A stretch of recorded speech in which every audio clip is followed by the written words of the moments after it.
And do you end up selling out as a premium if you're doing a full group, or is it just, hey, the fact that you got the whole block? What type of premium? I'm seeing you nod your head there. Do Yeah. you add if you give a whole group Yeah.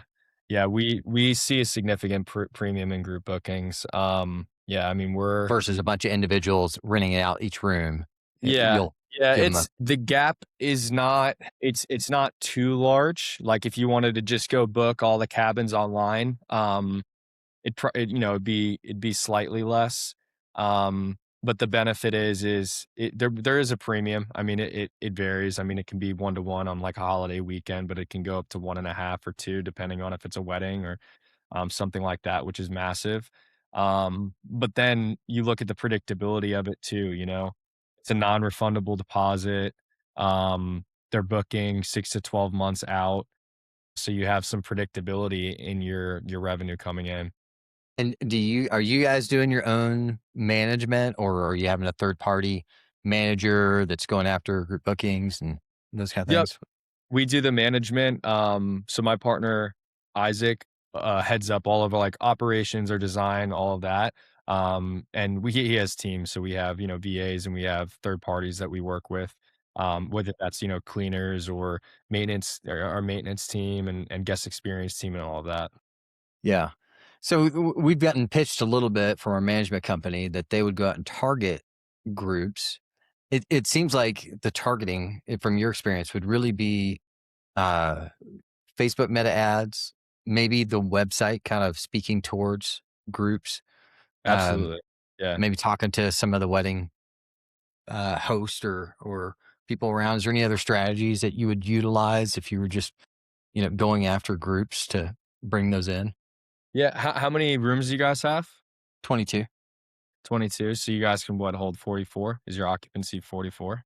Yeah, a little bit more than that. We've got a couple of double queens, but yeah, basically 44. No, okay, 50. And then what's the do you guys have like a venue space? You have a nice area to host, or would it be more We've got a accommodation? really nice rooftop deck, Nice. bar, and then base level, we have a cafe, walk-in space for both public and for guests. And then we've got a conference room, but Nice. it's more of like small business meeting conference space Okay, cool. Yeah, man, that's perfect for it. and walking distance to, downtown Morrison and Red Rocks and all that. Yeah, I think what I would say is um once again with marketing, I think this is where we've spent so much money and made so many mistakes in marketing, which you need to. Marketing is just like life. You're just trying to get feedback so you can iterate and adjust and like, okay, that didn't work, so we need to go do this. What I'll say is I think people sometimes like they overvalue like, "Oh, we need great content." Like, no, you just need content for this thing that you're trying to do. So, for instance, if you're like, "Hey, I wanna go get more groups," you don't need to go, "Oh, we need a great shot of this." We need like, just like, what do groups do? How are they gonna use your space? Tell that story, spend a little bit of money in that, and then, yeah, then just go, "Alright, we think that wellness retreats are gonna do awesome here." Great. So, start putting a little bit of money in wellness retreats, and then put a little bit of money in your birthdays and things like that. So yes, I'm a full proponent of it. I think if someone's saying that they can go get and win group business, I would agree with that. I would really seek to learn what their strategy is. Why are they going to start? Do they have experience doing this thing, or are they just like, you know, they have a hunch? And if it's the hunch, then why are we going to spend certain things in certain areas? I would say don't like Meta, these apps. There's a reason why they make so much money. They're really good at you say something online, you're like, "Oh, I want a place to host my birthday." I'm sure you're going to get targeted with Pine Tree ads now. So it's like they know what they're doing. So I'd say if you messed around in there, there's probably a really good way to get in touch with those people without breaking the bank on ads. And you do need good content. So it's a balance of like, you need to spend money on ads, you need to spend money on good content. And if you do that, then I think you'll start to be able to get the feedback to understand where you should really double down.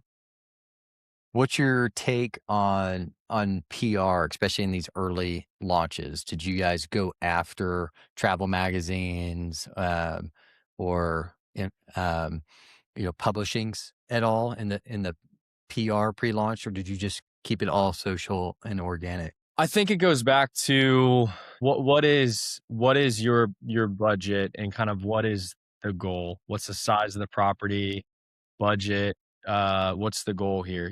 Because I think from an efficiency standpoint or from a we have friends that did that and they invested in it. It seems like it's been a good return for them. So I think there's pros and cons to it.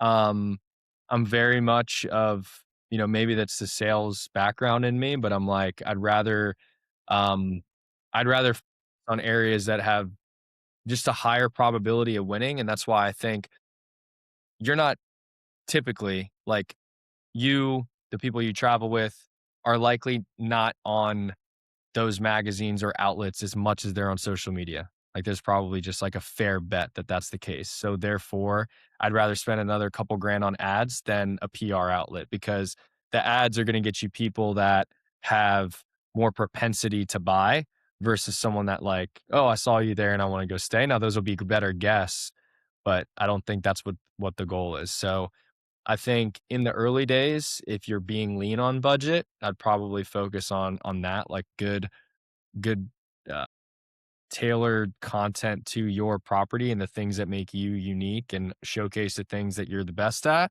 And then, yeah, distributing it to the people that you want to actually stay.